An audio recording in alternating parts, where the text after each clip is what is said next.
ഇന്ന് ചിങ്ങം 1 വിവേചനങ്ങളുടെ അതിർവരമ്പുകളില്ലാത്ത സമഭാവനയുടെ മഹോത്സവമായ കർഷക ദിനം.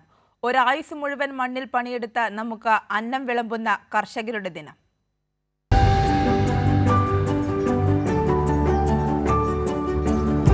കാളയും കലപ്പയും കർഷകൻ ചൂടും തൊപ്പിപ്പാളയും പോയാൽ പിന്നെ ഭൂമി സർവവും മരുഭൂമി.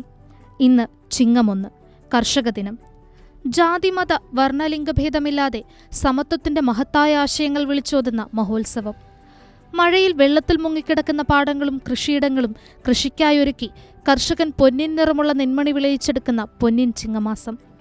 കാർഷിക സംസ്കാരത്തിന്റെയും ഓണക്കാലത്തിന്റെയും ഗൃഹാതുര സ്മരണകളാണ് ഓരോ മലയാളിയുടെയും മനസ്സിൽ ഈ ദിനമുണർത്തുന്നത്.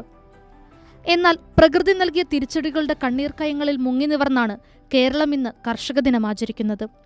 കർഷകനും കൃഷിയുമില്ലാത്തൊരു കേരളം ആത്മാവില്ലാത്ത ശരീരത്തിനു തുല്യമാകും. അതുകൊണ്ട് തന്നെ ഓരോ കർഷക ദിനവും ഓരോ ഓർമ്മപ്പെടുത്തലാണ്. കാലം എത്ര കടന്നുപോയാലും സാങ്കേതിക വിദ്യകളിലടക്കം നാം എത്ര പുരോഗമിച്ചാലും കർഷകന്റെ തട്ട് അത് താണു തന്നെയിരിക്കും. കാരണം കർഷകനാണ് നമ്മുടെ സംസ്കൃതിയുടെ നട്ടെല്ല്.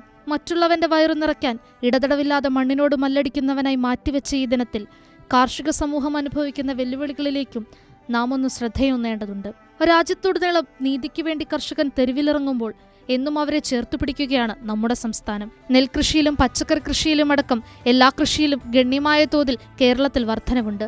കർഷകർക്ക് താങ്ങുവിലയും സബ്സിഡി ആനുകൂല്യങ്ങളും നൽകി കർഷക സമൂഹത്തിന് ആത്മവിശ്വാസം പകർന്ന് എന്നും ചേർത്തു നിർത്തുകയാണ് നമ്മുടെ സംസ്ഥാനം. കർഷകരെ ഒന്നാകെ ഉന്മൂലനം ചെയ്യുന്ന കേന്ദ്രത്തിന്റെ നയങ്ങൾക്ക് മുൻപിൽ രാജ്യത്തിനു തന്നെ മാതൃകയാവുകയാണ് നമ്മുടെ സംസ്ഥാനം.